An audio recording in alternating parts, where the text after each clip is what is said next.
a día actual, ¿cuál es el conocimiento de cómo sería una dieta adecuada para cualquier ser humano? El consumo ideal de carne, pescado, lácteos, huevos es cero. Cero. Aumenta el riesgo de enfermedad cardiovascular, muerte, enfermedades metabólicas de todo tipo, ¿no? Ninguna duda. Ninguna. Podríamos decirles que se hagan vegetarianos. Verdaderamente en la ciencia deberíamos decirlo, pero es un poco extremo.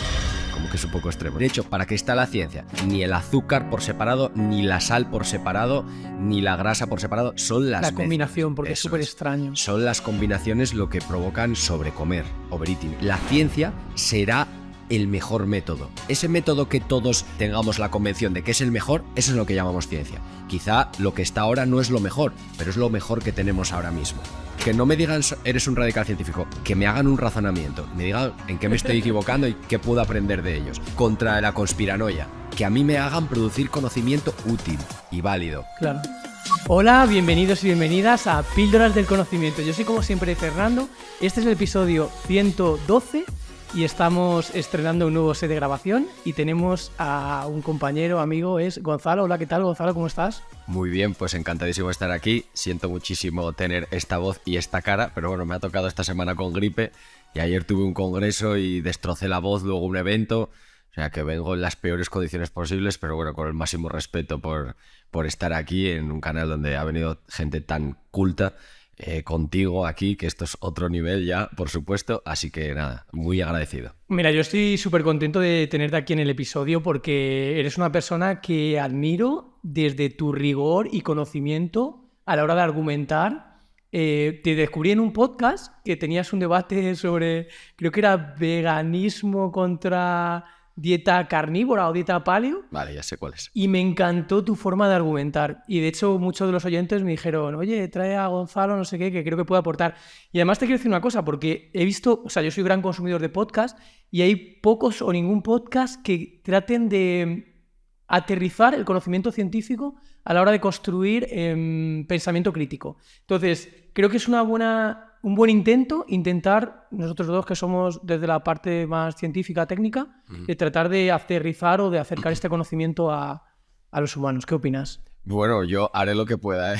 A ver, las expectativas por lo que me estás diciendo igual son demasiado elevadas, pero bueno, yo dentro de lo que conozco de la ciencia, que es más que nada enfocada a la ciencia de la salud, pues intentaré aportar lo que pueda y que la gente aprenda algo o siga disfrutando de este maravilloso podcast. Vale, por ponernos un poco en contexto, primero cuéntanos quién eres muy brevemente, una semblanza, cómo empezaste a divulgar, por qué, todo esto. Bueno, pues soy Gonzalo. Nada, o sea, quien yo sea es poco importante, o mi background o lo que sea, siempre digo exactamente lo mismo. De hecho, ya veréis con mis exposiciones son poco doxográficas, o sea, no es de opiniones de tal autor, es citar y tal, sino más bien pues eso, ¿no? De ir a la parte más lógica de razonamiento. Pero bueno, sí que es cierto que empecé a divulgar porque yo soy vegano, es decir, yo me posiciono en contra del maltrato animal y empecé a divulgar sobre veganismo. Pasa que todo el mundo me decía, oye, hace falta que alguien hable sobre salud y veganismo, dieta vegana, ¿no? Por supuesto, porque cómo vestirse sin piel y tal, no es muy importante, ¿no? Pero sí que sobre la dieta. Y no hay nadie, digamos, que esté cubriendo verdaderamente eso basándose en la evidencia, ¿no? Y mi hermano, que mi hermano sí ya es también otro nivel, es doctor en bioquímica, dirige un departamento, bioinformático, etcétera. Me dijo, joder, con lo que tú sabes, creo que podrías ayudar a muchísima gente. Claro, yo no tenía ningún título sanitario ni nada y me daba decir lo típico, ¿no? Que le da a la gente que siempre tiene dudas o que dice, oye, no quiero pecar de argumento de autoridad o tal, pero él me hizo ver que no tiene por qué, que yo puedo compartir la información y que cada uno pueda contrastarla y verlo. Y dije, bueno, pues porque si mi hermano me lo dice, que es la persona más inteligente que he conocido y conoceré jamás, digo, bueno, pues voy a... Y ahí empezó todo, un poco empezó por ayudar a los animales, ¿no? Y empezaste divulgando sobre todo al principio en Instagram solamente, ¿no? ¿O fue más...? Sí, Instagram y YouTube, lo que pasa que digamos que Instagram era como más un entorno donde crecía mejor esa semilla, ¿no? que planté. Pero también hacía vídeos en YouTube. De hecho, yo tengo discusiones con Fran de la Jungla y todo por ahí. Ah, también. Sí, antiguas que al final acabamos llevándonos bastante bien y tal. Pero un poco lo que más floreció, Instagram, yo creo, sí. Mira, y entrando un poco a precisamente esto que me acabas de decir de Fran de la Jungla, no sé la percepción que tienes tú, pero muchas veces el conocimiento científico queda opacado por el show. O sea, es decir, el relato acaba ganando al dato casi siempre a la hora de la verdad. No es que dato mate relato para la mayoría de humanos. Entonces, el show acaba ganando. ¿Cuál es tu opinión? ¿Por qué pasa esto?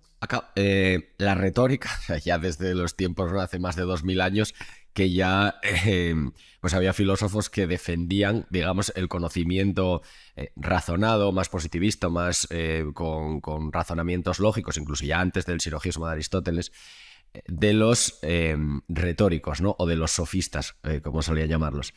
Y sí es cierto que tener habilidades retóricas, es decir, más de falaces, pero que sea muy persuasivo, ¿no? Ese tipo de conversación o ese tipo de razonamiento, a corto plazo sí que es cierto que puede ser más atractivo, pero a largo plazo no tiene absolutamente nada que hacer. Dato mata relato, como has dicho. O sea, a largo plazo gana lo que por convenciones humanas, que al final es como funcionamos en todo, en la sociedad, en la ciencia, en todo, que no deja de ser una actividad humana y social, embriagada de nuestros valores y nuestros límites. Acaba ganando siempre a largo plazo el dato, no tengo ninguna duda. A corto plazo es mucho más atractivo lo otro. Pero... Vale, y por aterrizarlo, y es un tema a lo mejor el que tú estás más puesto y quizás más polémico, desde el punto de vista de la salud y de la nutrición, tú con este enfoque científico, técnico, ¿qué podrías decirnos? La evidencia científica, ¿qué sostiene a día actual? Ojo, yo también soy científico y la ciencia todos sabemos que al final es lo que hoy es ciencia. Hace 50 años la visión era diferente, o sea, siempre se va construyendo conocimiento nuevo. A día actual, ¿cuál es el conocimiento de cómo sería una dieta adecuada para cualquier ser humano o personalizado?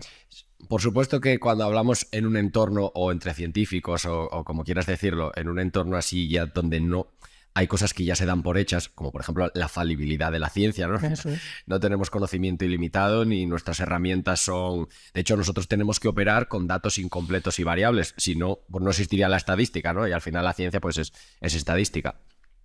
En este caso, según lo que sabemos a día de hoy, poca falibilidad tiene porque está bastante claro y todo apunta en la misma dirección y la decisión que podemos tomar tranquilamente, es decir, que cuanto mayor sea la proporción de alimentos vegetales integrales que contenga la dieta de los seres humanos, más y mejor viven. No hay dudas en ese aspecto, ¿no? Sí, pero sobre esto quiero profundizar un poco más porque además de esta conversación que te escuché y demás, pues yo al final... Es difícil para cualquier humano contrastar información científica. Primero porque la inmensa mayoría de gente no tiene base científica, con lo cual no es capaz de comprender, y este episodio quiero que contribuya un poco a entender en qué deberíamos fijarnos, ¿no? Si hay sesgo de selección, falacia narrativa, tipo de experimentos, tamaño de la muestra, o sea, ciertas cosas que te dan indicativo de qué potencia estadística y científica tiene, qué nivel de evidencia científica tiene. Vale, entonces, hablando de dietas, por aterrizarlo muy fácil, y a ver si estás de acuerdo conmigo, yo creo que lo principal, usando el principio de Pareto, es priorizar siempre los alimentos que sean menos procesados y que evolutivamente estén más cercanos a tu especie. Es decir, si tu especie ha consumido más, no lo sé, leche, tienes más probabilidad de que a ti eso te siente mejor, ¿vale? Primero, ¿estamos de acuerdo en esto o con matices? No, yo no es que esté muy de acuerdo porque... Dime. A ver... el razonamiento que tú estás haciendo ahora podría decirse que es de tipo aductivo, ¿no? Vale. Es decir, tú tienes una situación, de esa situación emerge una hipótesis, pero tú no tienes datos concretos, ¿no? Es falacia narrativa casi. Claro, no tienes datos concretos de decir, vale, pues aquí se comió tal y vemos tal, en esta época se comió tal y vemos tal. No, simplemente surge esa hipótesis. Que parece razonable, pero no está demostrado. Es una hipótesis a partir de la cual se investiga, ¿no? Ese es, digamos, la diferencia entre razonamiento aductivo e inductivo. En el inductivo sí tienes una serie de casos, emerge un patrón y tú lo vas viendo. Pero en tu caso, o en lo que me acabas de plantear, o en la comida evolutiva o todo esto, no hay ningún patrón. Simplemente hay un razonamiento que sale, o sea, una hipótesis que sale de una situación que tú te imaginas que te parece coherente y dices, oye, la mejor explicación a esto puede ser que sea bueno para nosotros lo que hemos comido anteriormente. Claro, pero... a partir de ahí, esa hipótesis hay que ponerla a prueba, hay que contrastarla, ver si se cumplen esas predicciones, ¿no? Empíricas y decidir. Vale, y con esta información, que por cierto me gustaría que hicieras una distinción entre qué es inductivo y deductivo o abductivo que has mencionado. Primero todo, ¿qué es esto? Para que la gente no se pierda mucho. ¿A qué nos estamos refiriendo? Vale. A los tipos de razonamientos, ¿no? Vale. Digamos, a pasar a una transición entre estados mentales, es decir, pasar de tener una información o una serie de información en la cabeza, encajar todas las piezas, digámoslo así, y llegar a una conclusión que sea válida, ¿no? Digamos que los argumentos deductivos son aquellos en los que lo que pretendes es que de la verdad de las premisas, es decir, si las premisas son verdaderas, no puede ocurrir otra cosa que la conclusión sea verdadera. Digamos que eso sería un razonamiento... Como un ejemplo. Te pongo un ejemplo. Por ejemplo, si... Voy a enseñar un ejemplo. Vamos a poner un modus tollens, por ejemplo, que es una regla derivada bastante sencilla, que es cómo funciona la ciencia. Por ejemplo, si es cierto... Vamos a poner, ¿vale? Si es cierto que la comida evolutiva es lo mejor para los seres humanos, entonces yo, al poner dos grupos distintos de personas asignados de forma aleatoria, unos a comer comida evolutiva y otros a comer comida procesada, los de la comida evolutiva tienen que tener mejores resultados que los de la comida procesada. Yo veo en el estudio, se cumplen todas las condiciones iniciales y supuestos auxiliares, y yo veo que eso no ocurre. Por lo tanto, puedo concluir que mi hipótesis no es cierta. Ahí no hay forma de equivocarte. O sea, partes de una hipótesis y compruebas haciendo grupos de control. Claro, digamos que un modus tollens sería si A, es decir, la situación de la comida evolutiva, entonces B. Okay. Tendríamos que ver esta predicción en este estudio científico. No B, es decir, B no es verdadero, no vemos esa predicción, por lo tanto, no A. Okay. Es decir, la hipótesis no es cierta. Eso sería el deductivo. Eso sería el deductivo. ¿Y el inductivo? En el inductivo... Por supuesto que de la verdad de las premisas también se quiere obtener la verdad de la conclusión, pero de una forma gradual. Es decir, probablemente. Nosotros, a partir de una serie de datos, que así es como pues diríamos, en un estudio científico sería, por ejemplo, extrapolar de una muestra. Tú tienes, claro, no puedes coger a todo el mundo, ni puedes coger a las personas que van a nacer, ni a las personas que ya han nacido, ¿no? No es humanamente posible. Entonces, de una muestra, nosotros tenemos que extrapolar a una población, que es lo que a nosotros de verdad nos interesa. Lo que ocurra en la muestra del estudio te da igual. Tú lo que quieres saber es, vale, yo esta información puedo extrapolarla a datos que no conozco. Eso sería un razonamiento inductivo. Es decir, tú a partir de la verdad de las premisas, pues de lo que hayas encontrado en la muestra, quieres encontrar la verdad, pero solo probablemente. Es decir, puedes encontrar un argumento inductivo válido, no evita que en el futuro puedas encontrar un contraejemplo. Entonces, un método inductivo sería como partir de la muestra o de los ejemplos a generar conocimiento. Eso y el deductivo es justo al revés, de una hipótesis, ver si coincide con las muestras. Vamos a decirlo así, ¿no? Sí. De abajo arriba y de arriba abajo. El argumento deductivo es explicativo, pero no aumentativo. Es decir, tú en el argumento deductivo te sirve para operar dentro de ese sistema. Tú tienes una regla general, por ejemplo, una hipótesis o lo que sea, y o sea, de esas premisas tú sacas información que ya está contenida en ellas. No es información nueva. Solo te sirve para operar dentro de ese sistema. Es lo malo, de que no amplía, o sea, no te da información nueva sobre algo que veas más allá. Tú ya dices, vale, pues un argumento típico deductivo. Todos los A son S, o sea, todos los S son P, A es P, por lo tanto, A es S, ¿no? Eso sería decir, todos los griegos son filósofos, Sócrates es griego, por lo tanto, Sócrates es filósofo. Claro, tú ya estás diciendo, todos los griegos son filósofos. Eso puede ser verdad o no, pero si es verdad, y la siguiente premisa es verdad también, no hay otra cosa que pueda ocurrir que la conclusión sea verdad. No hay ningún escenario en el planeta, pero claro, te limitas al conocimiento que ya tienes, a que todos los griegos son filósofos. Pues no, vale. No. Pero el argumento es válido. Vale, y en ciencia normalmente lo que haces es combinar deductivos e inductivos. Y aductivos. Y abductivos. Que mucha gente se olvida de ellos. Vale, pues cuéntanos un poquito más de esto, porque esto yo le llamo el círculo de Wallace y es como vas integrando este conocimiento. Bueno, de hecho hay otra forma también de decirlo, que lo cuento en una formación que tengo yo, que se llama el metajuego, que es la triada dialéctica de Hegel. Tesis, antítesis y se genera nueva síntesis. Cuéntanos un poco más de esto. Vale, es cierto que esto puede ser un poco polémico, ¿vale? Si hay gente entrenada en lógica y tal, o filosofía, pueden decir, este chaval no tiene idea, pero es como yo lo veo, ¿no? un poco la visión que tenía Charles Sanders Peirce, que a mí fue una persona que me... O sea, ese sí lo cito porque, digamos que me calmó, ¿vale? Me tranquilizó, porque cuando estudias filosofía y tal, yo no sé cómo la gente no se vuelve loca porque es tan infinito y claro, te pones a hablar y ves que las personas cometen los mismos errores, o los autores cometen los mismos errores que están criticando en los otros, pero no se dan cuenta, claro, porque es una actividad tan humana y así es una bola de nieve en la que nunca puedes saber nada. Y hasta que conocí el pragmatismo, dije, vale, es que lo que importa es lo práctico, ¿no? Entonces es un poco la visión de Charles Sanders Peirce, yo creo. Lo que tú has hecho antes para plantear una hipótesis y luego poder contrastarla ha sido un razonamiento aductivo. Es decir, simplemente yo busco la mejor explicación que pueda a la situación que estoy observando, pero simplemente en grado de tentativa, no en grado de tener una ley universal, ¿no? No, siempre que me encuentro... Bueno, vamos a poner un ejemplo trivial. Tú imagínate que tú estás en tu casa, ¿no? Y te levantas por las mañanas y ves migas de pan por ahí, el pan todo ahí roído y migas de pan por el suelo y tal, y dices, ¿qué se te ocurre? Oye, se me ocurre que entra un extraterrestre y está ahí tocándome las narices, cogiendo el pan y tirando por el suelo, o a lo mejor tengo ratones, ¿no? Porque vivo en una casa en un sitio muy bonito, con campo y tal, y hay ratones. ¿Cuál es la mejor explicación que le darías, no? Pues oye, ¿de qué son los ratones, no? Tú no emerge una ley de ahí, de siempre que encuentre esto... tienen que ser ratones, no, tú simplemente en grado de tentativa y entonces pues tomas las medidas adecuadas para pues poner otra vez a los ratones en el campo, que salgan de tu casa o lo que sea, ¿no?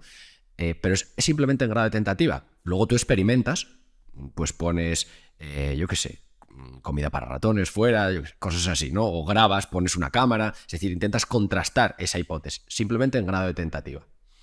¿Esto cómo lo ligas con esto que te comentaba, lo del método científico? ¿Cómo juntamos pragmatismo, inductismo, abducción? A partir de que tú tienes una hipótesis, es eso, tú contrastas. Cuando tú contrastas, tienes en la cabeza un argumento deductivo. Según, por ejemplo, pues autores como Hempel o Karl Popper, ¿no? que todo el mundo conocerá. Tú tienes en la cabeza un argumento deductivo, vamos a poner simplemente... con la no ocurrencia de la predicción. Es decir, tú tienes una hipótesis y de esa hipótesis derivas una predicción que sea constatable empíricamente y de un modo más o menos inmediato, ¿no? Por ejemplo, la predicción esa, ¿vale? Pues yo, si pongo una cámara, tengo esa hipótesis. Si yo pongo una cámara de estas a grabar, tengo que ver ratones, ¿no? Claro, si tú pones a la cámara a grabar y no ves ratones, ves un extraterrestre, pues tu hipótesis, ¿qué pasa? Que no era verdadera, ¿no? Si la predicción no es verdadera, la hipótesis no es verdadera. Entonces, ese es el argumento deductivo. Pero claro, lo dicho, en la ciencia esos sistemas cerrados no interesan. En la ciencia te interesa pues ver cómo emergen patrones para poder tomar decisiones en el mundo real, para decir, pues comprendo cómo funciona la naturaleza. Pues yo qué sé, desde Galileo, Newton, hacían experimentos para decir, pues la ley de la gravedad universal, ¿no? O la ley de lo que sea. ¿Qué pasa? Que tú puedes experimentar no con todo el mundo. A ti lo que te interesa es la naturaleza, es decir, la población. O sea, yo sé que si a la gente le doy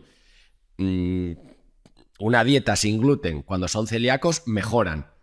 Pero tú coges una muestra, no coges a todos los celíacos del mundo. Entonces, ahí es la parte del razonamiento inductivo, ese pasar de esa muestra a la población. Entonces ya tienes la abducción para conseguir la hipótesis, la deducción para derivar si la hipótesis es verdadera o no es verdadera, y la inducción para, en el condicional primero de ese argumento deductivo, ver si puedes generalizar a partir de la muestra que tienes. Sí, pasar de la muestra a la población. Eso es. Vale, yo creo que nos ha quedado un poquito más claro, aunque es difícil de seguir, pero sí. Si no se puede volver a reescuchar el episodio, intentamos cogerlo.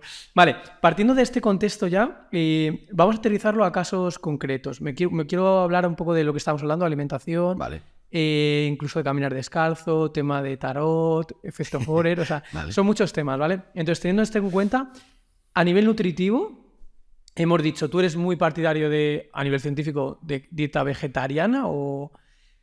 Y yo te pregunto, porque además esto, para aterrizarlo a la gente que no sabe leer, entender ciencia, es difícil. Con el avance de la inteligencia artificial hay una cosa que me gusta mucho. Yo como científico cada vez dejé de creer en publicar artículos científicos porque veía que no llegaba a la gente. Pero ahora estoy volviendo a creer Porque hay herramientas tipo ChatGPT, como por ejemplo con GPTs personalizados. Hay uno que se llama GPT Consensus, que es preguntas en lenguaje natural y basado en artículos científicos te da respuesta. Con lo cual es muy aterrizable hoy en día el conocimiento científico a cualquier persona. Por supuesto, hay que saberle preguntar, etc. Vale. Yo lo que les recomendaría en primer lugar es no usar GPT Consensus. Nada, tampoco. No. Vale. No, yo no soy nada partidario. Al menos de momento, para cualquiera que sepa cómo funciona, cómo se crean y tal, lo dejan bastante patente en esa ambigüedad que dan, ¿no? Y lo que tú has dicho es que si no sabes formular bien la pregunta, por ejemplo, el GPT, ¿qué debería haberte preguntado a ti? Bueno, ¿comparado con qué? Claro. Eso es básico en ciencia, ¿no? O sea, solo las comparaciones cara a cara tienen sentido, y más en nutrición, Vale. que hay que cumplir el principio isocalórico, digamos. O sea, las calorías son mediadoras en cualquier relación causal que tú quieras establecer en nutrición, ya, pero no están igualadas las calorías, y las calorías son mediadoras en prácticamente cualquier relación causal en nutrición. Vale. Entonces, lo primero que les diría es no uses GPT. ¿Por qué? Porque si sabes hacer la pregunta correcta, o sea, si tienes suficiente conocimiento para hacer la pregunta correcta, entonces lo mejor es que vayas tú a las fuentes, porque de verdad sabes y sabes encontrar Si información. no tienes el conocimiento, si eres una persona Entonces media, no vas a hacer las preguntas correctas. o sea, no te va a ser, Entonces no te va a servir útil. GPT de nada tampoco. Vale, o sea, tenemos que seguir recurriendo a una persona que realmente tenga De conocimiento momento, sí. Ahora dicen Vale. que va a ser un nuevo que sabe razonar por él mismo. No lo sé, ya veremos. Pero Vale. de momento, mientras sea GPT lo que hace es encontrar patrones, ver lo más probable e ir soltando letras, yo creo que Vale. para cuestiones de vida o muerte yo no lo usaría. Para otras cosas seguro que es una herramienta impresionante, ¿no? Pero vamos, ninguna duda. O sea, el consumo ideal de carne, pescado, lácteos, huevos es cero. Cero. Comparado con alimentos vegetales integrales, por supuesto. Si tienes acceso a una dieta completa con alimentos vegetales integrales, no tiene absolutamente ningún sentido.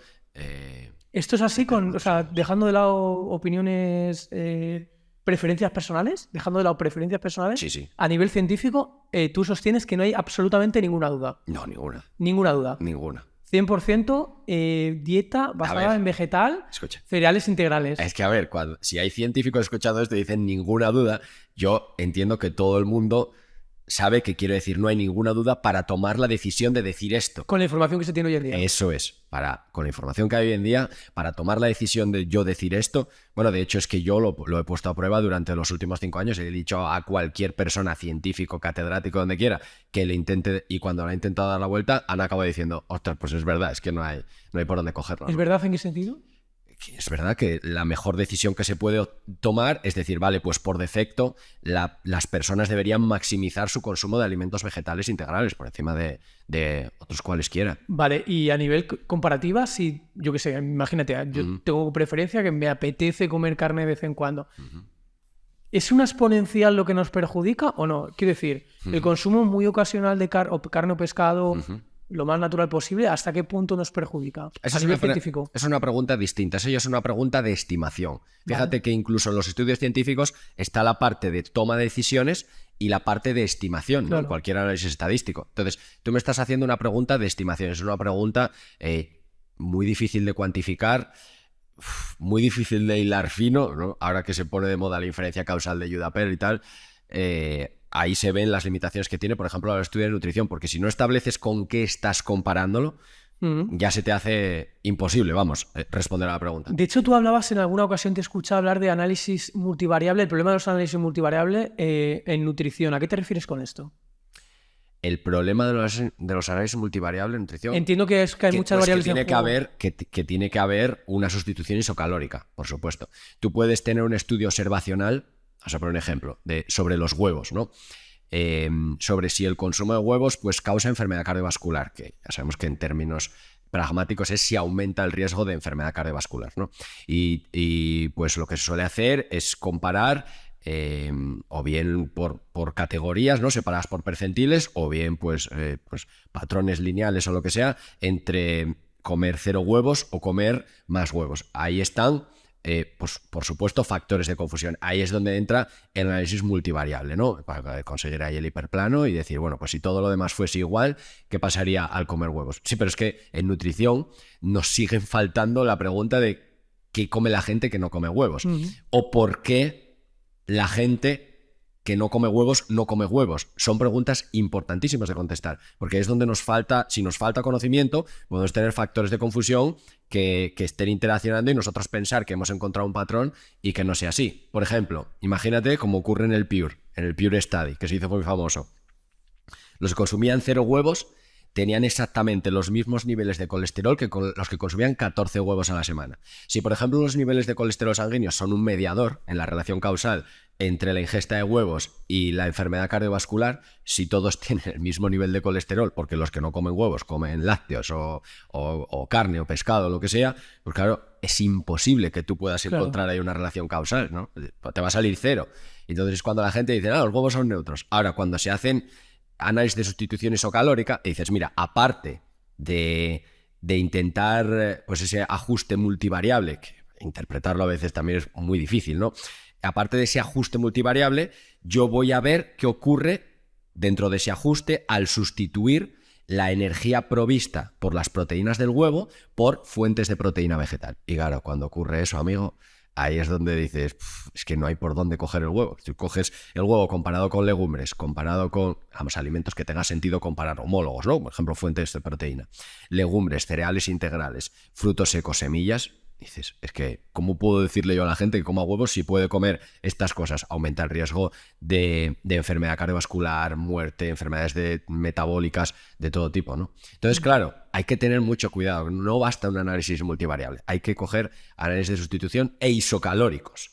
No de raciones ni nada de eso, que ya hubo algún estadístico que dijo, cuidado. Breve matiz, ¿a qué te refieres con integrales? Para que la gente le quede claro. Muy buena pregunta. Integrales, yo los defino como aquellos, se suelen definir como aquellos alimentos a los que no se les ha quitado ninguna parte comestible, ni se les ha añadido algo que no sea otro vegetal integral, puede ser una especie o lo que sea, o agua, ¿no? Esos serían vegetales integrales. Por ejemplo, el típico ejemplo, el arroz integral conserva toda la parte comestible del arroz. El arroz refinado, el blanco, el de toda la vida, digamos, o el más común, ese no, ese solo conserva una parte del grano. Entonces, ese no sería integral. Vale, buen matiz. Y luego, antes de avanzar a otro tema, porque, mira, yo veo mucho gente incluso de mi entorno, que hay gente que dirías tú, ostras, tiene conocimiento técnico, científico, etcétera. Hay cierta gente que cuando les interesa, no quieren mirar la ciencia, ¿vale? En plan, porque no hay muchos intereses velados, industria farmacéutica, o sea, típicas conspiraciones. Siempre es el típico argumento, o es verdad que lo que hoy es ciencia puede probablemente dentro de 100 años dejar de serlo, como ha pasado con multitud de casos, incluso de temas de salud y nutrición. Vale, pero antes de movernos a esto, y sí que te quiero preguntar qué le argumentarías a este tipo de personas, también quiero que me cuentes, por entender un poco qué nivel de evidencia y cómo se hacen los estudios científicos, qué es, porque yo más o menos lo sé, qué es un estudio de simple ciego, doble ciego, triple ciego, incluso ahí, lo estuve mirando ayer, hasta cuádruple ciego. Increíble, ¿vale? Muy aterrizado, ¿qué sería esto y qué le diríamos a las personas que cuando les interesa, oye, la ciencia la dejamos de lado porque tal? Vale, ¿qué relación? Vale, podríamos empezar diciendo que el objetivo de la ciencia, o a lo que aspira a la ciencia, o a lo que aspiramos los humanos al poner en práctica el método científico, es a llegar a verdades fijadas en el universo, digamos así. Es decir, fuera de nuestro pensamiento desiderativo, de nuestras subjetividades, la verdad, la ciencia aspira a la verdad objetiva, ¿no? Entonces, nosotros, ¿qué tiene de especial el método científico? Pues no mucho, ¿no? Es poner a prueba hipótesis, como hemos visto y tal, que eso lo íbamos haciendo desde el Paleolítico. Oye, si como esto me muero, por lo tanto no tengo que comerlo, ¿sabes? Es muy básico. Sin embargo, nosotros lo que hemos ido haciendo ha sido refinarlo muchísimo y decir, vale, ¿qué recovecos nos van quedando donde podemos ir metiendo subjetividades y tal? Y uno de ellos, pues, es el sesgo de selección, digamos, ¿no? Entonces, hemos llegado, el primero que lo propuso fue... hay polémica aquí, pero digamos que el primero que lo llevó a práctica ahí en Rotasted, en la experimentación agrícola, fue Ronald Fisher, el padre del diseño experimental, que introdujo la asignación aleatoria, ¿vale? La asignación aleatoria, como una forma de darse por vencido. O sea, de decir, mira, yo no puedo contra la naturaleza. Los seres humanos tenemos conocimiento. Entonces, no podemos tener conocimiento perfecto sobre algo. Pero sí podemos hacer afirmaciones probabilísticas, ¿no? Si metemos a la naturaleza, nos has ganado, naturaleza, variación aleatoria, pero te voy a meter dentro del experimento, ¿vale? ¿Qué pasa? Que tienes que asegurarte de que estás metiendo esa variación aleatoria. Claro, a lo que se refiere el simple ciego, que ahora llegamos a eso, o el cegamiento o el enmascaramiento, que suele decir de los estudios, es a que no puedan meterse más subjetividades en el camino de la experimentación, ¿vale? Por ejemplo, pues que intentas que a lo mejor el paciente no tenga conocimiento del grupo al que ha sido asignado, que sea un fármaco o un placebo, que él no lo sepa, para que así no pueda afectarle en si lo toma o no lo toma, en si cree que tiene pues efectos secundarios o no, muchas subjetividades, o en que se esfuerce más o menos, cosas así, ¿no? Sino que no sepa nada. Luego, por ejemplo, quiero decir, luego por encima podríamos decir que está el doble ciego, que es cuando no solo los participantes, sino también los investigadores. O sea, claro, imagínate que es un tratamiento de vida o muerte oncológico. Y el oncólogo dice, qué buena pinta tiene este tratamiento experimental, voy a meter a los que peor están en el grupo del tratamiento experimental porque creo que les va a ir mejor. ¿Qué estás haciendo? La naturaleza ya no opera ahí, ya está siendo el creo que tú vas a este grupo y tú al otro. Somos seres humanos, es inevitable, ¿no? Los valores humanos es una barrera en la ciencia, ¿no? Y luego sí, está el triple ciego, cuádruple ciego, que también los analistas, también los promotores, digamos, ¿no? O los que financian el estudio.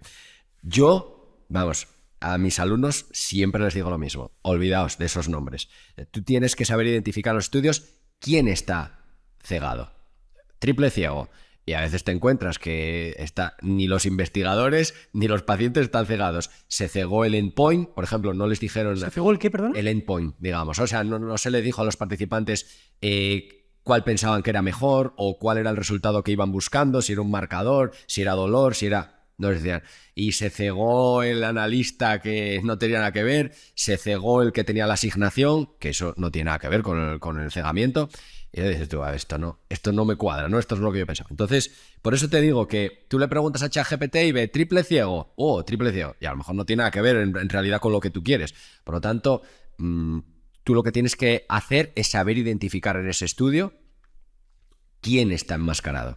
¿Quién está enmascarado? Tú léelo y luego los nombres de triple ciego, etcétera. Exactamente. Mira, hay una cosa muy curiosa que descubrí, además hice un episodio sobre esto porque no lo conocía. Normalmente cuando hablamos de estudios, son estudios controlados, ¿no? Aleatorizados, controlados.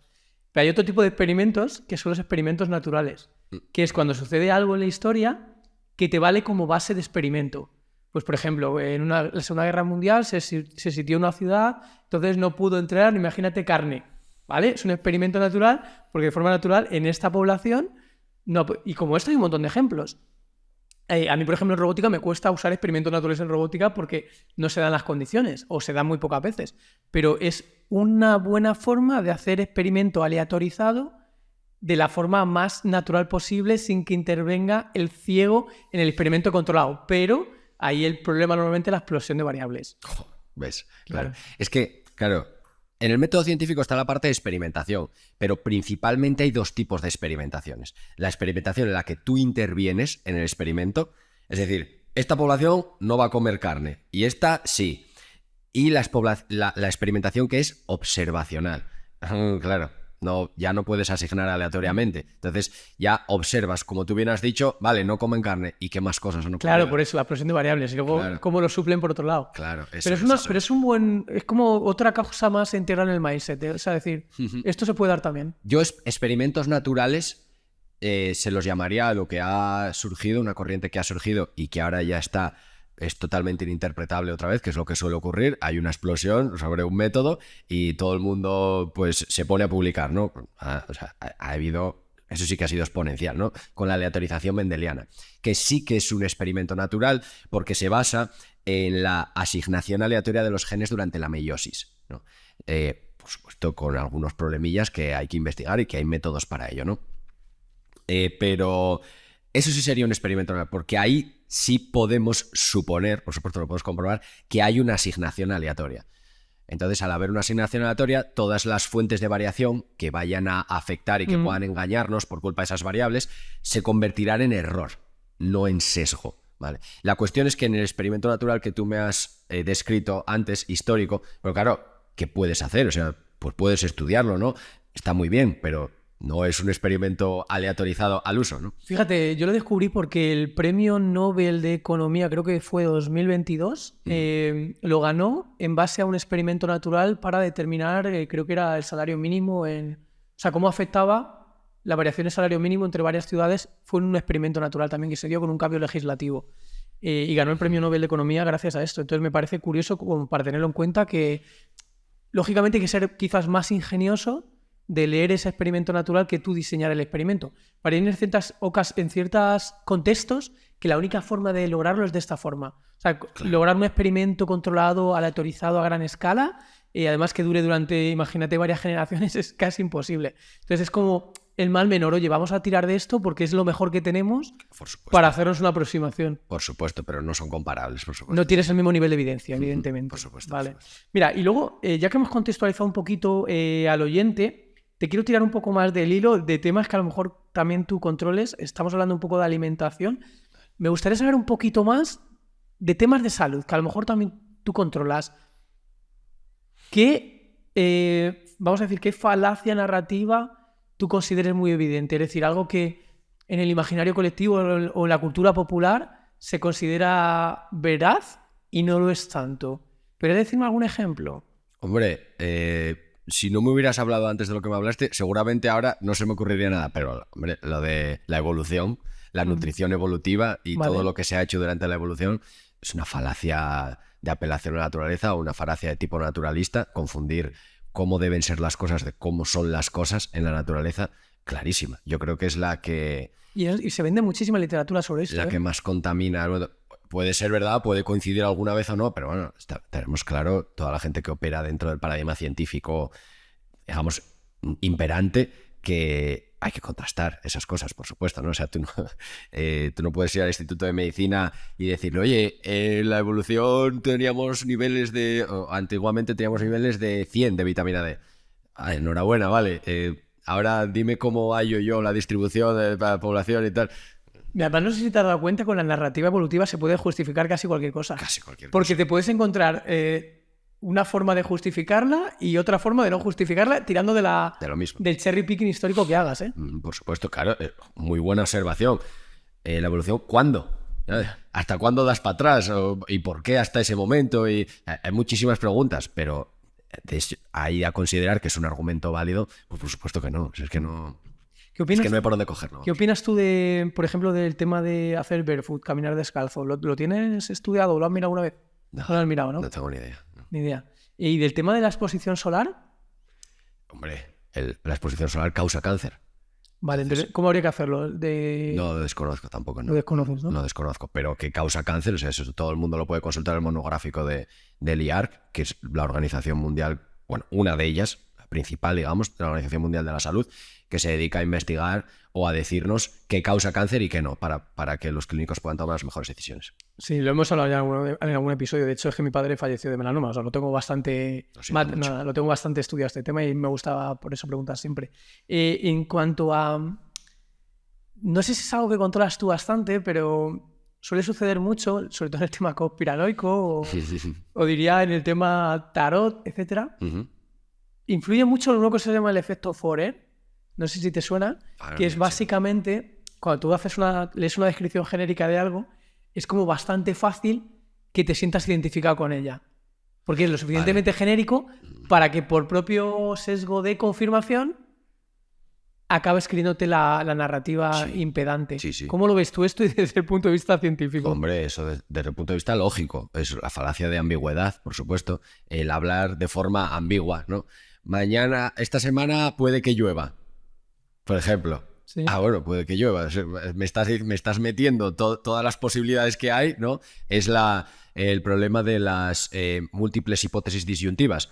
Que bueno, eso está en todas partes, no solo en la conspiranoia, sino también en el mundo financiero, por ejemplo, tal persona, yo lo veo a veces, ¿no? Que me saltan noticias, tal persona que ya adivinó la crisis financiera de 2008 ha dicho que va a ocurrir esto. ¿Cuántos sesgos hay ahí? O sea, que haya adivinado y todos los que no adivinaron, y es igual adivinó por chorra, y todas las predicciones que esa persona no adivinó, ¿sabes? Entonces sí que tendemos a generar discursos basándonos en lo que has comentado, en esas ambigüedades, en que te digan, bueno, puede que tal, o características, por ejemplo, comunes a toda la población, qué sé yo, eres una persona que es muy exigente consigo misma, eres muy perfeccionista.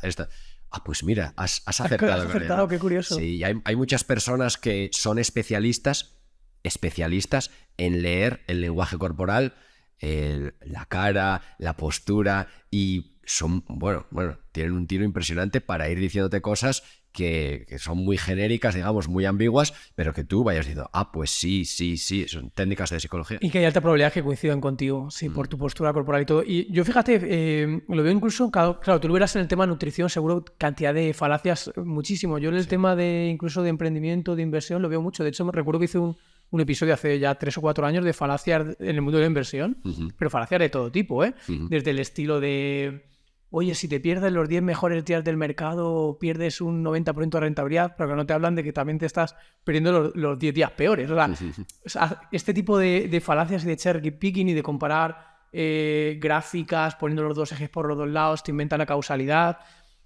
Esto pasa mucho, y aunque tú estés informado, pasan los años y sigue las mismas falacias consiguiendo los mismos resultados. O sea, es difícil que cale en el humano de entender hasta qué punto te está sesgando la narrativa. Tú en el tema de nutrición, ya hemos hablado de alguna, pero ¿qué otras falacias recuerdes? Yo qué sé, del estilo de, no sé, pues es malo comer 25 huevos al día, tomar café es malo, el café de especialidad es buenísimo, todo este tipo de cosas. Mira, en esas frases o en esos ejemplos que me estás poniendo, la falacia es ambigüedad. Es la ambigüedad que me está diciendo. Es que entonces me dices, comer 25 huevos al día es malo. Mira, bueno, vamos a empezar porque me has comentado, yo lo que he visto, no entiendo el mundo de la economía, finanzas y nada, pero yo he visto muchísima falacia de nexo causal, que se suele llamar coloquialmente confundir correlación con causalidad, ¿no? Es decir, si ha ocurrido esto, cuando ha ocurrido esto históricamente, después el precio de tal acción ha subido, o ha bajado, o se ha desplomado, o sea, ¿qué tipo de análisis es ese? No me estás diciendo absolutamente nada, simplemente has visto dos cosas que ocurrían a la vez. La falacia Kumok ergo propterok, ¿no? Eso, justo te iba a decir el nombre. Eso es. Y bueno, eso claro, en nutrición, es que en nutrición, digamos que... Es el pan de cada día, ¿no? La nutrición, por desgracia, porque a mí me apasiona la nutrición, y ayer di una ponencia en el Colegio de Nutricionistas de Madrid y fue lo que les dije. A mí me da mucha pena, tío, porque es que es una pseudociencia, es el hazme reír, y no puede ser, porque es una ciencia que tiene el arma para cambiarlo todo en el mundo. El medio ambiente, la salud de las personas, la paz mundial. O sea, cuando haya escasez de recursos, ¿qué va a ocurrir? Todas estas cosas que vemos muy lejos, que nos parecen, ¿no?, en Ucrania, en el Golfo, por ahí, todas estas situaciones van a ser cotidianas para nosotros porque nos vamos a acabar pegando por los recursos. Puede ser, ¿no? Entonces la nutrición tiene una cantidad de armas para evitar todo eso increíble. Y claro, que se trate como se trata es muy lamentable. Y no pienses que a nivel de redes sociales, yo suelo poner el ejemplo de Eric Rim. Lo siento mucho, Eric Rim, o sea, te respeto muchísimo si lo escuchas esto alguna vez, pero cuando el Instituto de Medicina sacó las guías de ingesta dietética de referencia, es decir, los nutricionistas pues estudian los niveles sostenidos de ingesta de un nutriente, de calcio, de hierro, magnesio, proteínas y tal, que tienen que pautarles a los pacientes para que esos nutrientes puedan cumplir con todos los efectos, con todas las funciones que tienen dentro del cuerpo humano, ¿no? Bueno, pues ellos sacaron unas guías, y en las guías no solo hay cantidades diarias recomendadas de los nutrientes para que ellos puedan armar las dietas y ya vale, no falta nada de ningún nutriente. También hay ingestas máximas tolerables. Es decir, muchos nutrientes tienen un rango. No puedes ir por debajo de esto, pero tampoco puedes pasar por encima de esto, porque a partir de ese nivel, si te pasas, ya aumenta el riesgo de enfermedad y muerte. Y lo que queremos es que las personas estén entre la RDA y la ingesta máxima tolerable. Es decir, que no se pasen por debajo y aumente su riesgo de alguna enfermedad o muerte, ni se pasen por arriba. La ingesta máxima tolerable, y ningún nutricionista sabe esto, de colesterol dietario es 0. ¿Qué quiere decir esto? que cualquier nivel de ingesta por encima de 0 aumenta el riesgo de enfermedad en este caso, enfermedad cardiovascular, mediada por la concentración de colesterol LDL, ¿no? Los nutricionistas ni lo saben. ¿Qué dijo Eric Ring, uno de los autores principales de la guía, cuando le entrevistaron? Claro, la chica que le entrevistó, Maggie Fox, de la agencia Reuters, le preguntó, pues, entonces, ¿qué comemos, no? Si el colesterol está en todos los productos animales, por ejemplo. Y él dijo, bueno, podríamos decirle a la gente que deje de comer, o sea, no podemos decirle a la gente que deje de comer todas las carnes y lácteos.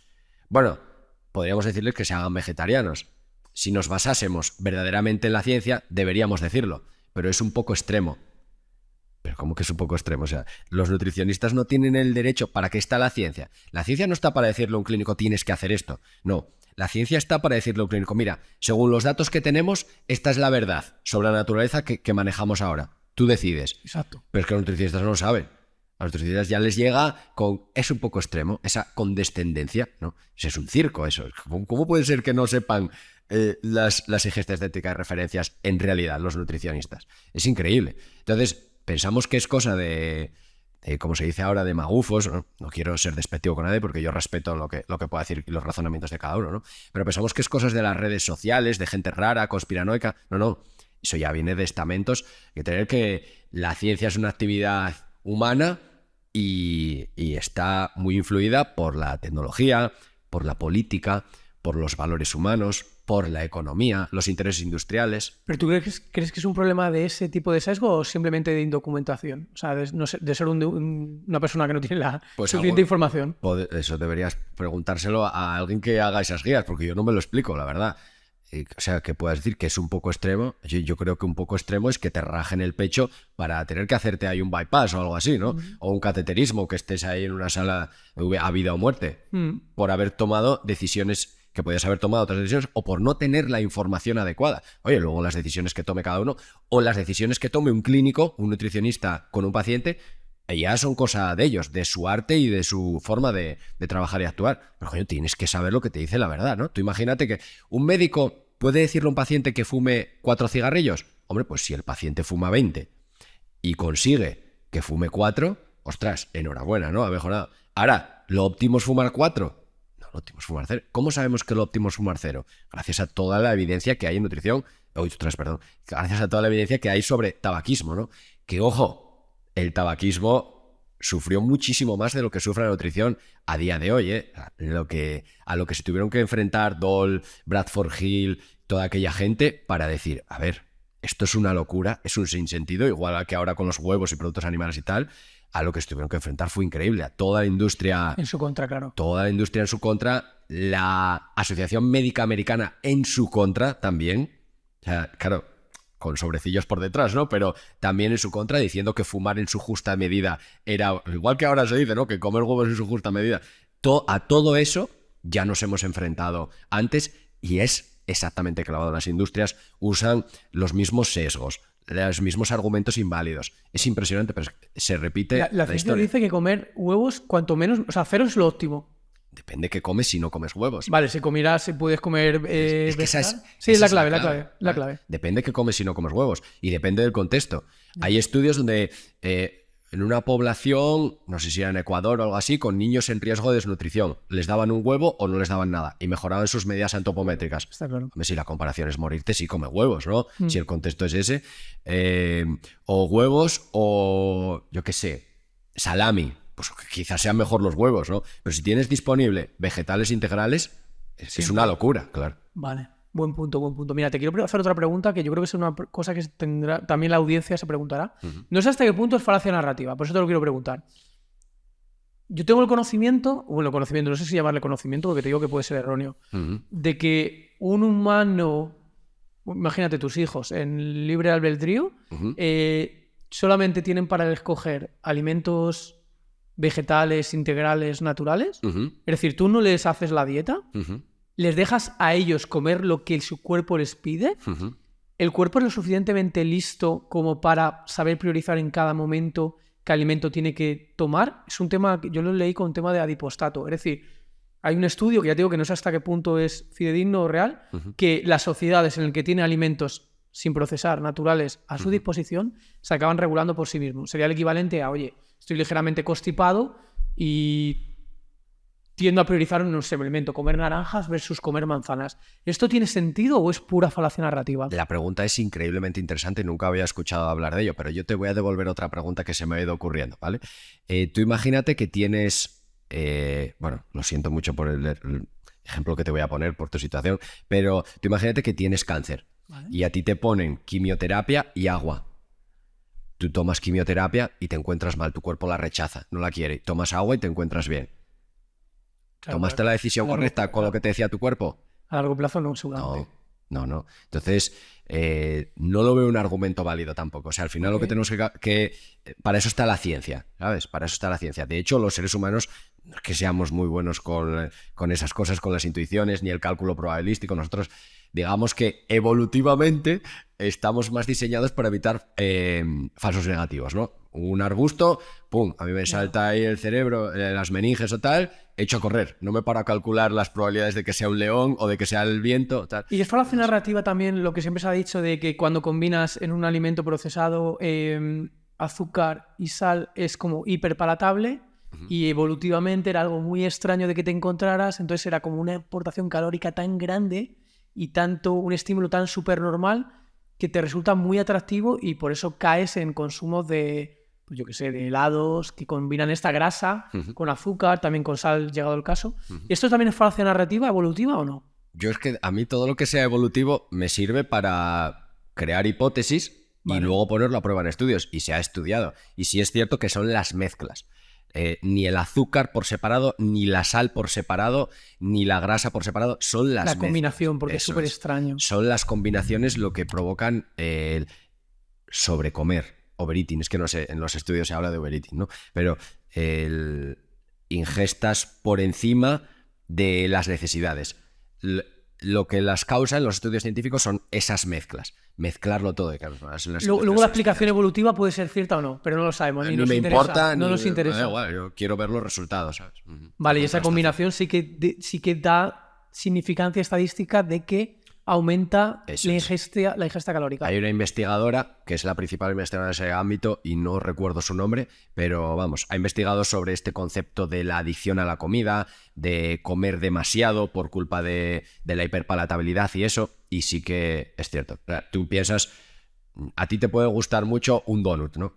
Por ejemplo, el azúcar. Bueno, tú ponte a comer azúcar a cucharas, a ver cuánto aguantas. A ver si aguantas más de una. No puedes. Es decir, nadie come, bueno, o sea, que tenga algún trastorno tal, pero nadie es adicto al azúcar. Es la combinación, digamos, ¿no? Parece, con los datos que tenemos disponibles hasta ahora, ¿vale?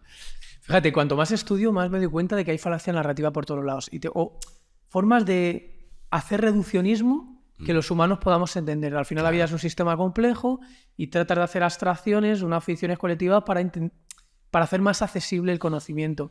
Y a lo mejor, fruto de esta también reduccionismo, los investigadores incluso también, empiezan a hablar mucho de inteligencia fluida, inteligencia cristalizada. Inteligencia cristalizada sería esa inteligencia fruto del conocimiento que tienes acumulado que te permite tomar decisiones, digamos, con mayor pensamiento crítico. Y luego la inteligencia fluida sería esa capacidad que tienes tú de resolver problemas, no tanto en función del conocimiento que tengas, sino tu habilidad en el momento, pues por tu intuición, por tu experiencia previa, pero no tanto por el conocimiento base que tienes. Y a mí esta distinción me parece interesante de cara a divulgar, pero creo que es hacernos un poco trampas al solitario nuevamente, ¿eh? Igual que hacía, ¿quién era? Daniel Goleman, ¿no? Las inteligencias múltiples, creo que era. Inteligencia emocional, inteligencia espacial, inteligencia lingüística, inteligencia calibrada social, no sé qué. ¿Cómo lo ves? No lo conocía, pero según me lo ibas diciendo, me iba dando cuenta que la inteligencia fluida necesita de inteligencia cristalizada para saber si es inteligencia operativo, o no. Y de hecho va a ser operativo. Sí, por supuesto. Es un poco lo que está... La inteligencia fluida sería lo evolutivo y la inteligencia cristalizada el contraste de las hipótesis que surgen de esas observaciones evolutivas, digámoslo así. O sea que la inteligencia... Me parece que... Pero es que esto un poco de...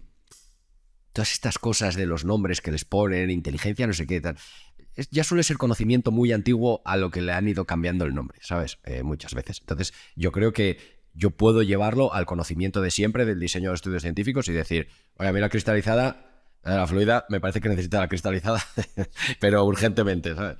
Gonzalo, te van a decir los oyentes que eres un radical científico, ¿eh? Sí. Yo creo, Bueno, ¿eh? pues que me lo digan. ¿No? Pero prefiero pecar de... O sea, no pecar, prefiero de este extremo que de... Pero que no me digan eres un radical científico, que me hagan un razonamiento, me digan en qué me estoy equivocando y qué puedo aprender de ellos. Eso es la base de contra la conspiranoia. Que a mí me hagan producir conocimiento útil y válido Claro. a través de argumentación. Oye, te equivocas en esto, te pongo este ejemplo histórico. Te equivocas en esto otro porque este razonamiento es inválido. No es deductivamente válido, no es inductivamente válido tampoco. Yo estaré agradecidísimo el resto de mi vida a esa gente que me haga ver nuevo conocimiento. Que te desafíen con un punto de vista que no tuvieras, por supuesto, porque me den los razonamientos o lo que sea y no hay ningún problema. Y yo pediré disculpas y diré, oye, mira, me equivoqué en esto, lo que haga falta. ¿Has tenido mucho hate desde que llevas divulgando? Porque es un tema especialmente polémico, ¿eh? O sea, en mi campo, por ejemplo, yo casi nunca he tenido hate, pero tampoco es un tema... Es como muy guante blanco. A lo mejor en nutrición hay como mucho interés por medio, mucho sectarismo. ¿Has tenido mucha crítica? Pues sí, seguro que sí. Sí que he tenido crítica y sí que he tenido... Pero bueno, ha sido un poco desde el principio yo contra el mundo, aunque sí que sé... Porque, o sea, la nutrición es un circo increíble, ¿eh? Y más en redes sociales, y la gente que se supone que son referentes, la gente no se da cuenta que son negocios, no son personas que tengan que, o empresas o lo que sea, que tengan que preocuparse por la salud de la gente, sino son empresas que se tienen que preocupar de sus beneficios. No son malvados, no hay ningún problema con eso. La vida o el mundo funciona así, pero la gente tiene que ser consciente de esas cosas. Y hay mucho fanatismo, hay mucho... Y sí que es cierto, pero... quizás soy la persona que, o la cuenta, no la persona que yo doy igual, ¿no? Pero la cuenta que más vuelta ha dado la gente, ¿sabes? De decir, pues, es un discurso rompedor, encima no es que yo divulgase haciendo amigos, precisamente nunca, me lo he ganado a pulso, por supuesto, no me voy a poner a quejarme ni nada, me parece bien, pero sí es cierto que la corriente es a que la gente... se ponga a estudiar, es decir, cuando yo te doy esta información, tú tienes la opción, la decisión de rechazarlo, insultarme o lo que sea, o tienes la opción de decir, ostras, necesito estudiar más, quizás, ¿no? Quizás está de mi lado el error. Entonces, yo creo que cada vez la gente dice, este puede ser un chalao y todo lo que quieras, pero tengo que estudiar más, necesito estudiar más estos aspectos. Y al final, de eso se trata la divulgación. Yo no soy un educador. Yo soy un divulgador. O sea, yo necesito darte ganas de estudiar, de aprender, de querer ir más allá. Bueno, ¿me puedes insultar? Me puedes insultar, no tengo ningún problema. Ni me va ni me viene, a mí lo único que me importa está en mi casa. O sea, que tú puedes decir lo que quieras, que no hay problema. Me voy a poner un poco, es un juego, ¿eh? Me voy a poner un poco en el papel de hate de qué te podría decir alguien en plan tal. Te pueden decir, oye, cada cuenta o cada personaje o cada negocio construye su relato de marca. Por supuesto. Hay gente que lo construye desde el prisma evolutivo. Hay gente que lo construye desde, oye, soy carnívoro y todo carnívoro es increíble porque me da una energía que mira la cantidad de muscle up que hago. Hay gente que construye el relato así. A ti te pueden decir que tú construyes el relato basado en método científico y te pueden argumentar quizás que quizás hay otros métodos válidos y que tú a lo mejor estás cayendo en un problema de agencia o visión estrecha de solo método científico. Ojo, yo parto de la base, yo estoy de acuerdo contigo, ¿eh? Parto de que estoy de acuerdo, no pero en el papel este de hate, ¿qué le podríamos decir a esta gente que te dice, oye, que tú estás construyendo tu propio relato también para diferenciarte del resto y en el fondo es un relato basado también en un, vamos a decirlo, en un método que quizás es incorrecto también? A lo mejor hay alternativas al método científico, lo que te quiero decir. Vale. Pues enséñamelas, ¿no? Si me enseñas algo nuevo, algo que yo pueda aprender, algo que tal, le harás un favor a la humanidad, me harás un favor a mí. ¿Qué ocurre cuando me encuentro eso? Pues que hay gente que simplemente quiere defender su negocio muchas veces, ¿no? Si yo no tengo ningún problema. Lo he dicho y lo he repetido. Y yo me expongo a debates donde sea, donde quieran, cuando quieran, porque a mí lo que me importa es transmitir esa información. Es decir, ¿yo por qué empecé a divulgar sobre nutrición? Porque la información que había sobre nutrición era increíblemente pésima. O sea, era todo lo contrario de las guías oficiales, de los datos que tú puedes recabar. Es una absoluta salvajada y una absoluta locura. Entonces, la gente se está dando cuenta que si tú te pones a estudiar el tema, convergen nuestras decisiones, o sea, nuestros pensamientos convergen, van en una misma dirección. Y al final, pues, todos acabamos pensando lo mismo, tiene que haber otros métodos. Vale, pues propone esos métodos, si no hay ningún problema. Habrá un cambio de paradigma o habrá lo que sea. Pero simplemente por decirlo, es que a mí que me dices, tú dame el razonamiento y dame lo que quieras. No, y además que ese cambio de paradigma es súper difícil. O sea, y no, es conocimiento agregado que es muy complicado que una única persona generara una nueva mejora sustancial o innovadora sobre el método actual. Es súper complicado, ¿eh? No, pero es que además, ¿qué es la ciencia? El problema del método de marcación, que sigue sin solucionarse, y claro, no se solucionará nunca porque necesitamos conocimiento infinito para solucionarlo, ¿no? O sea, para poner un límite de esto es ciencia y lo otro no es ciencia. Ese es el problema del criterio de marcación en ciencia. Y lo han estudiado personas muchísimo más inteligentes que yo y que han dedicado muchísimo más tiempo que yo. No voy a ponerme yo a solucionarlo. Ahora, ¿yo cómo defino la ciencia? Esto la gente tiene que saberlo. Yo defino la ciencia como el mejor método disponible para obtener conocimiento de la naturaleza y poder realizar predicciones sobre cómo funciona la naturaleza. Lo que pasa es que el método tiene sus principios de replicabilidad, falsabilidad, etc. Muchas veces el método es perfecto, el problema es la ejecución del método. Yo, por ejemplo, lo veo mucho en ámbito universitario, que al final la mayoría de artículos científicos lo genera la gente más junior y lo revisa la gente más junior. La gente, pero por cómo es el sistema casi. Entonces, esa parte de revisión por pares muchas veces también está muy, muy sesgada. Entonces hay que tener en cuenta todo esto, que una cosa es el método, que a mí me parece tremendamente coherente y acertado, y otra cosa es la aplicación práctica del método. Vale, pero es que me has ayudado mucho porque me he dado cuenta que como yo te he dicho la definición, puede llevar a engaño. O sea, yo no digo que el método científico sea el mejor. Claro. Lo digo al revés. Digo que la ciencia será el mejor método. Es decir, ese método que todos tengamos la convención de que es el mejor, eso es lo que llamamos ciencia. Quizá lo que está ahora no es lo mejor, pero es lo mejor que tenemos ahora mismo. ¿Vale? Entonces, si tú me dices, vamos a poner un ejemplo trivial, ¿vale? La religión hace mejores predicciones que el método científico de ahora. Pues entonces la religión pasa a ser la ciencia. La ciencia es eso. Ok, buen punto, ¿eh? ¿Vale? O sea, no al revés. No lo que está ahora es lo mejor, sino lo mejor será lo que demuestre ser lo mejor. Y todos, por convención social, lleguemos a lo que es lo mejor. Actualmente no hay nada mejor para elaborar predicciones que el método que tenemos. Por supuesto, es falible, entran dentro de los valores humanos, está hecha por humanos. Ahí fue... Con todos sus sesgos. Por supuesto, ahí fue dentro de todo el positivismo del Círculo de Viena, la primera cátedra de filosofía de la ciencia y tal. Después llegó Thomas Kuhn y dijo, a ver, señores, relájense, que esto está hecho por humanos, esto intenta racionalizarlo todo, leyes universales y tal.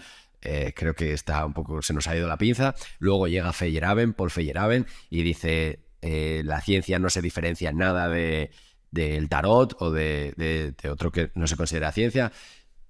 O sea, han venido muchos autores a relajarnos y decirnos, tranquilos, será por convenciones. Thomas Kuhn, que decía por paradigmas, ¿no? Pues, oye, si viene otro método mejor, el paradigma actual entrará en crisis, es lo que él decía, ¿no? Entrará en crisis, veremos que el otro paradigma puede hacer mejores predicciones o las otras teorías pueden hacer mejores predicciones que las que hay ahora, y habrá una revolución, es decir, habrá un cambio de paradigma. Simplemente eso es historia natural de la ciencia, como ha operado la ciencia normalmente, ¿no? La asignación aleatoria hasta 1926, bueno, la mujer catadora de té, cuando Fisher publicó su libro El diseño de los experimentos, no existía o no se aplicaba. Aquí hay polémica, ¿vale? O sea, sé que hay gente que dice que sí, que ya 400 años antes se hacía, pero realmente plasmado fue Fisher, el primero. ¿Y antes qué pasaba? Pues antes la ciencia operaba sin asignación aleatoria, pero era el mejor método que teníamos.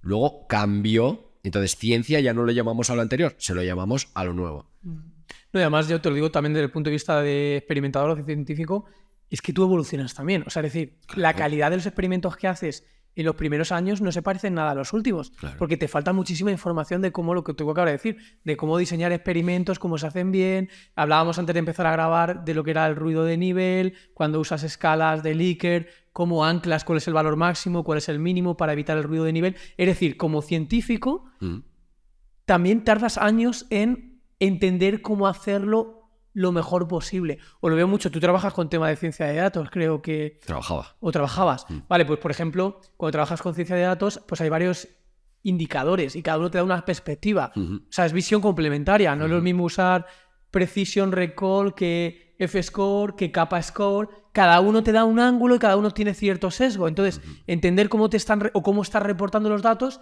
te da visión complementaria. Totalmente. Y esto es algo que no, o sea, tardas años en entender. Por supuesto. Sí, sí. También depende mucho del tipo de variables que estés utilizando, ¿no? Del tipo de modelo que estés utilizando. Exacto. Incluso depende del tipo de lenguaje de programación que estés utilizando. Hay muchísimas variables ahí. Pero sí, una visión holística, el holismo de la ciencia, ¿no? Una visión más global sobre todos los tipos de errores que estás cometiendo, sobre ese equilibrio entre sesgo y varianza que tiene que haber.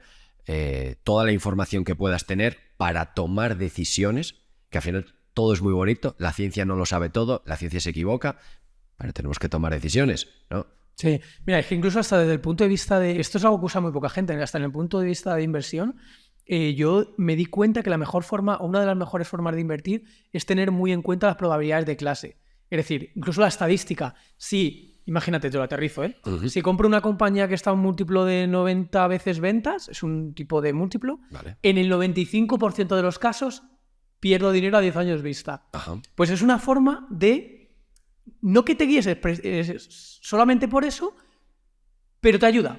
Te ayuda, claro. porque te pone las probabilidades a tu favor. Claro. Entonces, entender estas probabilidades de base, estos casos, te ayudan mucho. Sí. Y es algo que la gente no usa demasiado y cae en la falacia narrativa. Claro. Es que muchas veces se confunde ese tipo de predicciones probabilísticas con predicciones causales, Claro. que son muy, muy distintas. A ti un modelo probabilístico que se utiliza a los médicos, tú vas al médico y un médico utiliza un modelo probabilístico para decirte, por ejemplo, si tienes que tomar estatinas o no tomar estatinas, ¿no? Dentro de ese modelo probabilístico hay variables que tienen una capacidad predictora impresionante, pero que si tú las manipulas no sabes qué va a pasar. No puedes reconocer si tú las manipulas. Vamos a poner un ejemplo, ¿vale? Para aterrizarlo, como hiciste tú muy bien, que me lo has explicado muy bien. El colesterol HDL. Se ha hablado durante décadas, colesterol malo, LDL, colesterol bueno, HDL. ¿Por qué? Porque el HDL tiene un poder predictor para predecir el riesgo a 10 años de una persona un ataque al corazón increíble. Hubo un caso famosísimo, el de Torcetrapib y Pfizer. Pfizer, claro, con todo eso empezó a diseñar un estudio, invirtió más de $1.000 millones en ese fármaco que, sin hacer otra cosa más, simplemente aumentaba la concentración de colesterol HDL en sangre. Pues tuvieron que pararlo en fase 3 porque aumentaba la mortalidad. Han venido muchos más ensayos con otros fármacos que operaban en otras vías. Se ha dicho, no, es que no es la concentración de HDL, es la función del HDL, esa función de transporte reverso, es decir, de recoger el colesterol y llevarlo otra vez al hígado. Entonces se ha aumentado la función en vez de la concentración, ha fallado también. ¿Qué pasa ahí? ¿Por qué tiene tan buen poder predictor, pero luego al manipularlo no nos sirve absolutamente para nada? Por una posible explicación es que la concentración de HDL se relaciona con otros factores que sí creemos que son causales, y varios, como por ejemplo disminuir el consumo de grasas trans, que están en bollería industrial, en productos lácteos, en productos cárnicos. Aumenta el HDL también dejando de fumar, aumenta el HDL haciendo deporte. Entonces, claro, tiene tal correlación tan fuerte con esos hábitos que sí sabemos que son causales en la enfermedad cardiovascular, que tiene un poder predictor increíble. Ahora, yo puedo predecir que si a un paciente... O sea, perdón, yo no soy clínico, ¿vale? Un clínico puede predecir que aumentándole el HDL a un paciente, sea por la vía que sea, eso va a causar que tenga menos riesgo o no.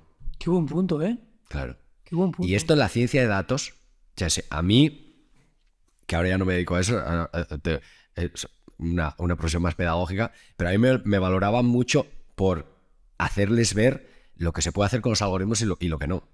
Porque la gente está muy equivocada en ese aspecto. En la ciencia de datos faltan estadísticos puros que digan, a ver, que estos datos no sirven para lo que vosotros lo estáis usando. Muchas veces hay errores de ese tipo.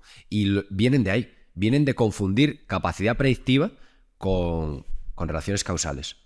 Y eso ocurre en nutrición muchísimo. El ejemplo del HDL y en medicina, muchísimo. Y en todos los campos tiene que pasar algo similar. Qué bueno.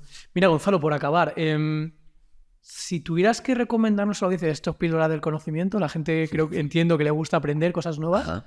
Estamos aquí para eso. ¿Qué libros podrías recomendar que más te hayan impactado a ti? libros o incluso artículos científicos, si quieres también. Claro, yo soy más de artículo científico más que de libro. Si tuviera que destacar un libro, no por la rigurosidad ni nada, sino porque te haga ver la ciencia de la nutrición, en este caso de otra manera, sería Comer para no morir, de Michael Greger. A ver, repito, no porque sea lo más riguroso de la historia ni nada por el estilo, simplemente porque digas tú, ostras, qué mundo increíble y qué razonamientos se pueden hacer en el mundo de la nutrición. Sobre ciencia, no puedo recomendar otro que no sea El diseño de los experimentos, de 1926, de Ronald Fisher. Es que, o sea, es tan básico y tan que hay que empezar por ahí, porque ahí entiendes, muchos investigadores utilizan análisis de la varianza, no saben de dónde sale, por qué análisis de la varianza, por qué aleatorización, para igualar los grupos. La mayoría de investigadores, ingenieros, no tenemos ni idea de estos temas y cogemos el análisis que medio nos dicen o nos recomiendan. No sabemos si tenemos que hacer un pairwise comparison, un ANOVA. No tenemos ni idea la mayoría, ¿eh? Entonces, yo creo que es muy importante empezar a entender. Es denso, pero vas poco a poco y a poco contexto matemático que tengas, o incluso te puede servir para ponerte a reciclar sobre matemáticas o tal, se va complicando, ¿no? Pero bueno, las ideas generales se pueden entender en ese libro. Creo que serían los dos. ¿Y algún libro más? Así que... Bueno, pasaría más a artículos científicos. Artículos científicos, uno que tengo que recomendar sí o sí es The Environment and Disease Association or Causation, de Austin Bradford Hill. ¿En castellano, para que la gente lo pueda buscar también? Pues sería El ambiente y la enfermedad, correlación o causalidad, de Austin Bradford Hill, 1965. Sobre todo la última frase del artículo, que la gente ya la lea y diga.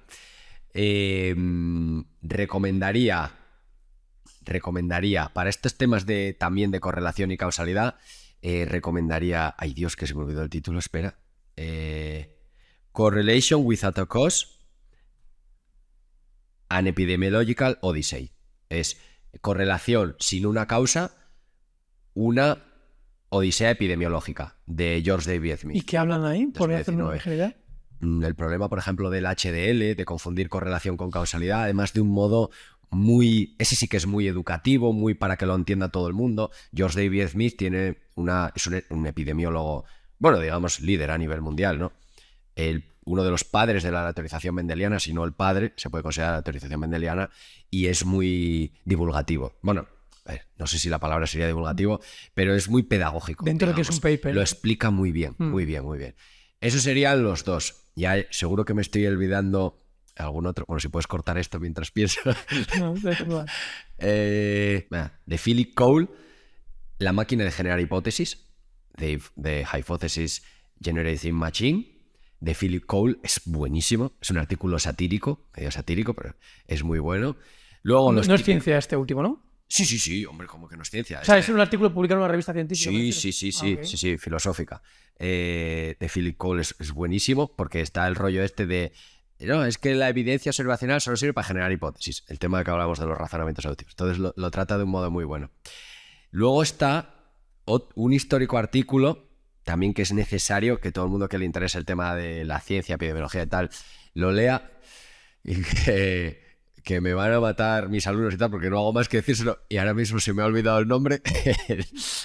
Es Sick Individuals and Sick Populations, de Geoffrey Rose, que hace también hay una distinción entre individuo, población, este concepto de población enferma, es decir, lo que hablamos antes del Pure Study, que independientemente de los huevos que comían, todos tenían los mismos niveles de colesterol, y que entonces si el mediador está igualado, pues no puedes obtener ninguna asociación, ¿no?